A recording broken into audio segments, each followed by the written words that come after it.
అరే నువ్వు ఇంకా నిద్రపోలేదా? నీకు చెప్పానుగా విశ్రాంతి తీసుకోమని. వీటన్నిటికీ ఇంకా టైం పడుతుంది. ఇప్పుడు నువ్వు ఎలాగో లేచావు కాబట్టి నీ చావుని నువ్వే కళ్ళారా చూసుకోవచ్చు. నువ్వు కాలిపోతుంటే నువ్వే చూసుకోవచ్చు. చూడు, ఇదుంది చూసావు, చాలా భయంకరమైంది. దీన్ని నేను నీ కాళ్ళ దగ్గర పెట్టేస్తాను. ఇదుంది చూసావా, దీన్ని నేను నీ చేతి దగ్గర ఇలా తగిలించి ఉంచుతాను. దీనికి నిప్పంటుకున్నాక ముందు కాలు దగ్గర ఉన్నది పేలుతుంది, తర్వాత చేతికుంది పేలుతుంది. ఇక ఇదుందే, ఇది ఈ బాంబుందే, చూడటానికి చిన్నది కానీ ప్రభావం పెద్దది, బాగా పేలుతుంది. అలాగే నువ్వు ఈ బాంబుని చూడు, ఇదుంది చూసావా, దీన్ని మనం కొబ్బరికాయ మీద పెడితే ఇది పేలిందనుకో, అప్పుడు 2 ముక్కలైపోతుంది. అందుకని నేనేమనుకుంటున్నానంటే దీన్ని నీ తల మీద పెడితే బాగుంటుందని. ఇది పేలినప్పుడు నీ తల కూడా 2 ముక్కలవుతుంది, కొబ్బరికాయలాగా. సో ఆహా,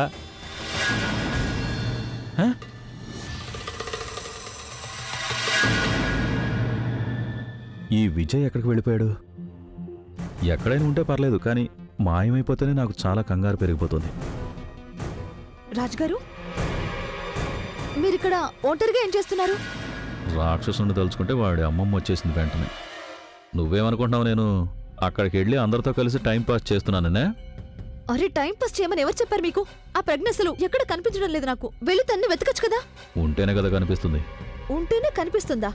అసలు మీ ఉద్దేశం ఏంటో చెప్పండి నాకు. అరే, ఇక్కడ ఈ ఫంక్షన్ లో ప్రజ్ఞ లేకపోతే ఇంకెవరుంటారు? ఎందుకు అర్థం చేసుకో నువ్వు? ఒకదాని తర్వాత ఒకటి నీ వల్ల ఆలియా వల్ల విసిగిపోయాను నేను. ఇప్పుడు ఏం చేశాం మేము? ఇప్పుడు ఇదంతా ఏదైతే జరుగుతుందో అది మీరు చేసిన పనే కదా. ఎంతో చెప్పాను నేను ఆ పిచ్చోడికి. అంత చెప్పాక కూడా వాడు ప్రజ్ఞని కిడ్నాప్ చేసి తీసుకెళ్లాడు. కిడ్నాప్? తను కిడ్నాప్ ఎందుకు చేశాడు? నేను అనుకున్నాను తను ప్రజ్ఞని డైరెక్ట్ గా చంపేస్తాడని, కానీ తనని కిడ్నాప్ చేయాల్సిన అవసరం ఏమొచ్చింది? కిడ్నాప్ చేసిన తర్వాత చంపేస్తాడు. కొంచెం నువ్వు బుర్ర ఉపయోగించు. అతను ఎలా చంపుతాడో నాకు తెలియదు, కానీ అతను నాకు విషయం చెప్పాడు, చాలా స్టైల్గా చంపుతాను అని. మొత్తం అందరూ తను చనిపోతుంటే తమాషా చూస్తూ ఉంటారు అని. రియల్లీ? ఇదైతే గుడ్ న్యూస్ కదా. Good news. అతను ఇక్కడ నుండి మనల్ని ఇరికించడానికి మొత్తం ప్లాన్ వేసిన తర్వాతే వెళ్తాడు. అతనంతా చేసి వెళ్తాడు, కానీ ఇరుక్కునేది నువ్వు నేను మాత్రమే. ఇందులో ఇరుక్కోవడానికి ఏముంది? రాజుగారు, ప్లీజ్ నాకు చెప్పండి, తను ఎక్కడ పెట్టారు? ఐ మీన్, నేను తన్ని కలవాలనుకుంటున్నాను, చూడాలనుకుంటున్నాను. తను ఎలా చేస్తుందో అని.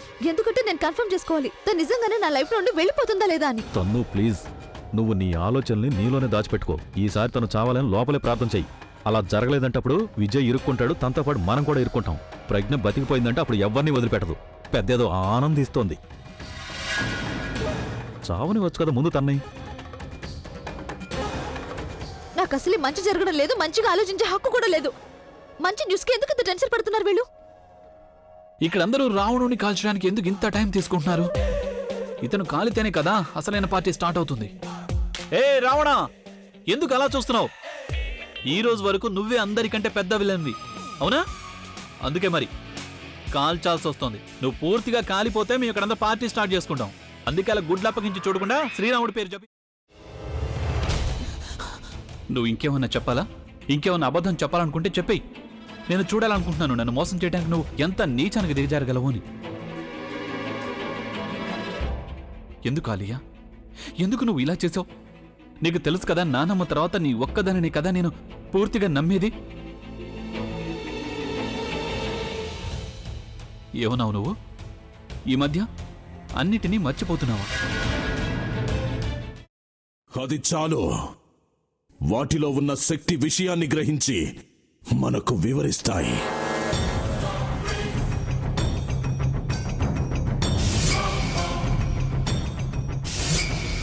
ఎవరు ఆ దండ విప్పొద్దు, గది తలుపులు తెరవద్దు.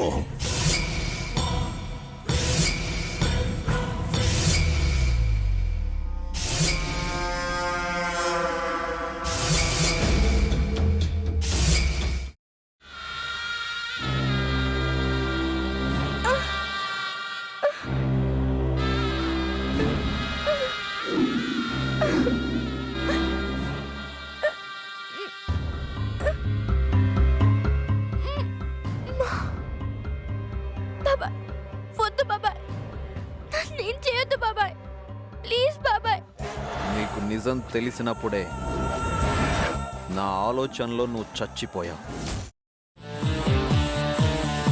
అబ్బా ప్లీజ్ కొంచెం తినండి ప్లీజ్. భీమారావు గారు మీరా?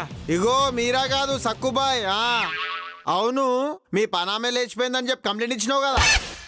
రేయ్, ఆయన కంప్లైంట్ ఇచ్చింది లేచిపోయిందని కాదు, కనిపించడం లేదు అని. అచ్చా, అట్లానా? సరే మేడం. ఇడియట్. ఆ వంట మనిషి పేరేంటన్నారు? రత్తాలు మేడం. ఏం పెద్ద మంచి, నీ వంట మంచిని కూడా మేడం అని పిలుస్తావా? రేయ్ హాఫ్ బ్రెయిన్,